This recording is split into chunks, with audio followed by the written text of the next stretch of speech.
నమస్తే రమగారు. నమస్తే జయ. రమగారు, అక్షయ తృతీయ ప్రతి సంవత్సరం వస్తుంది. ప్రతి సంవత్సరం మాట్లాడుకుంటూనే ఉంటాం మనం.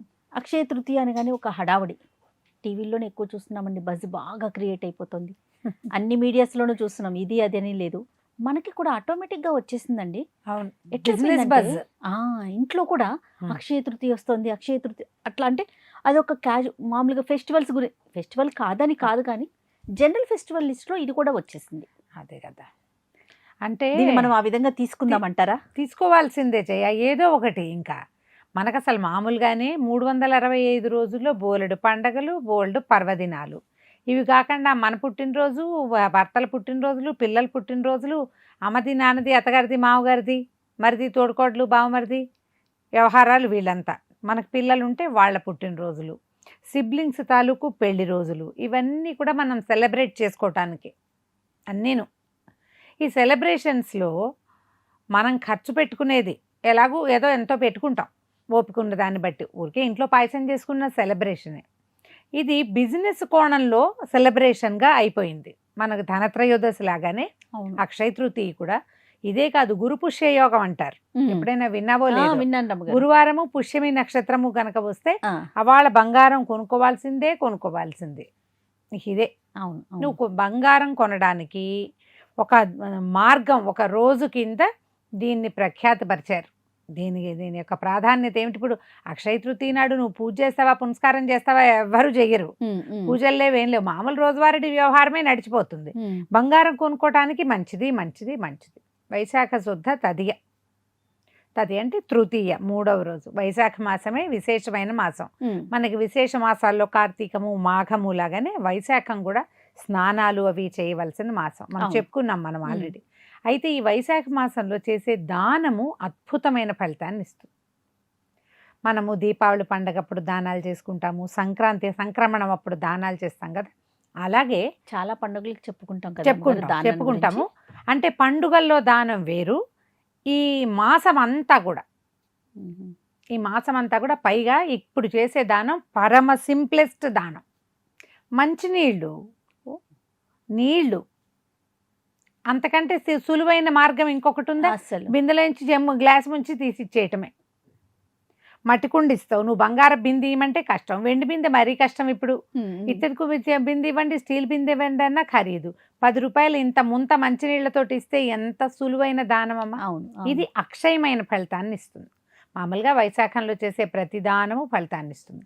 తృతీయ ప్రత్యేకమైంది. ఈ రోజున చేసేటువంటి మంచిది ఏదైనా మంచి పని, దానం కానీ, పూజ కానీ, దేవాలయ సందర్శనం కానీ, ఏదైనా తీర్థాటన కానీ, ఎవరికైనా చేసే సహాయము, అన్నదానము, అవన్నీ కూడా అద్భుతమైన ఫలితాన్ని ఇస్తాయి. వీటికి పూర్వ గాథలు ఏమైనా ఉన్నాయా రమ్మగారు? ఏమీ లేదు. ఇవి మహాభారతంలో కొన్ని ఈ రోజున ఇది మంచిది అని ధర్మరాజుకి బోధింపబడి ఆయన ఆ రోజు ఏవో దానాలు చేశాడు. అంతే. క్రమంగా దాన్ని పెంచారు. ఇప్పుడు ధర్మరాజు వీళ్ళు వనవాసంలో ఉన్నప్పుడు ఆయన నైమిత్తిక జీవితం అంతా రాయబడింది. ముందు వాళ్ళు రాజ్యాలు చేసేటప్పుడు అటు ఇటు తిరిగినప్పుడు, ఏకచక్రపురంలో ఉన్నప్పుడు ఆ రకమైన వ్యవహారాలు లేవు అక్కడ తెప్పల. కానీ ఈయన రాజుగా ఉన్న తర్వాత ఇప్పుడు మన మయసభ, రాజసూయ యాగము, మయసభ తర్వాత ద్యూత క్రీడ, వాటి తర్వాత కదా వీళ్ళు అడవికి వెళ్ళింది. ఈయన రాజుగా చాన్నాళ్ళు ఉన్నారు. చాలా కాలం ఉండటం వల్ల ఆయనకి ఈ రాజుగా ఉన్నప్పుడు తను చేయవలసిన విధానాలన్నీ ఫిక్స్డ్గా అలవాటై ఉన్నాయి.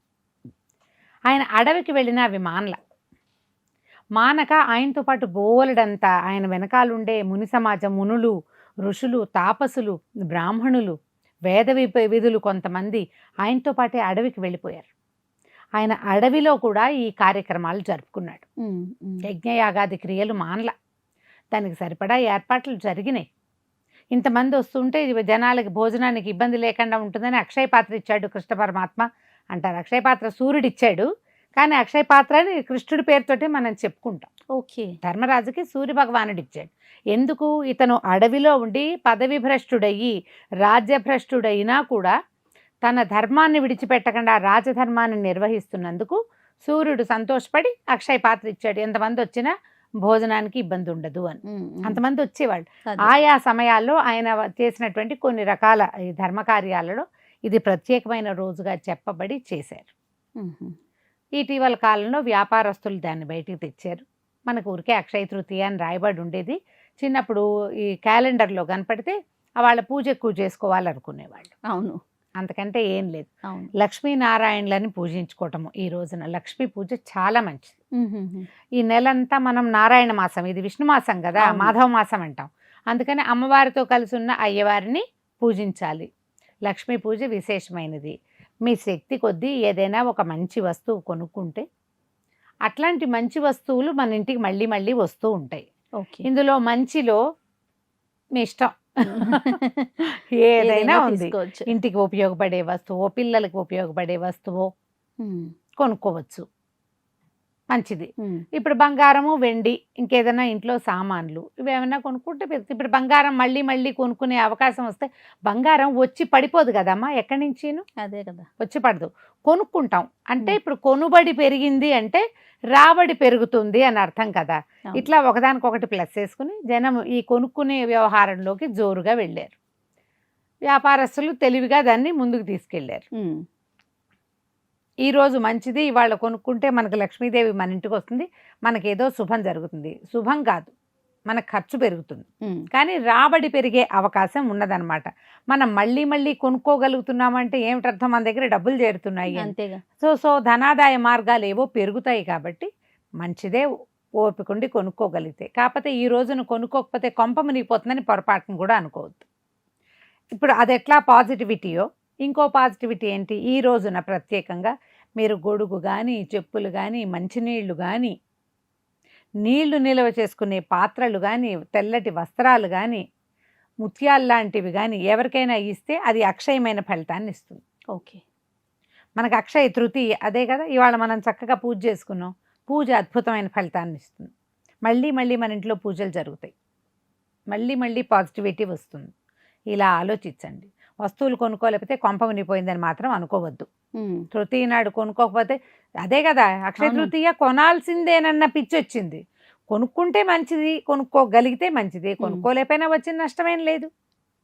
మంచి పనులు ఇంకా చాలా ఉన్నాయి. మీరు దేవాలయాలకు వెళ్ళచ్చు, ఎవరికైనా సహాయం చేయొచ్చు, ఎవరికైనా అవసరంలో ఉన్న వాళ్ళకి దానం చేయొచ్చు, పూజ చేసుకోవచ్చు, ఇల్లు శుభ్రం చేసుకోవచ్చు చక్కగా. మ్మ్. మళ్ళీ మళ్ళీ ఇల్లు శుభ్రం అవుతూ ఉంటుంది. ఇలా ప్లాన్ చేసుకోండి. తప్పకుండా. అక్షయ తృతీయని సుసంపన్నం చేసుకోండి.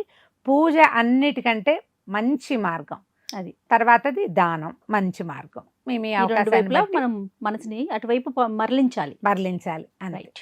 నమస్తే రమ్మగారు. నమస్తే జయ.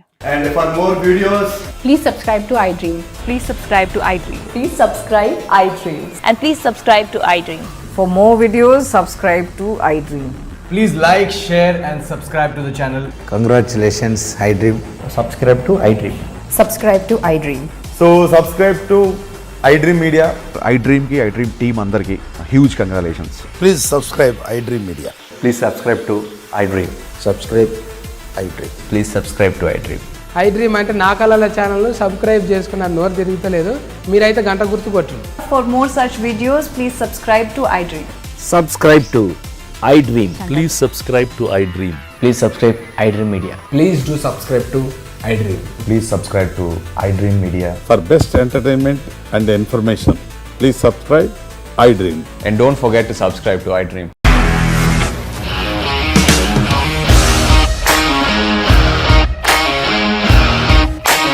ఇండస్ట్రీలో కమిట్మెంట్ ఇష్యూస్ వస్తే నీకు కూడా వచ్చినట్టు మార్నింగ్ తీసుకెళ్ళారంటే కొట్టి పడేశారు.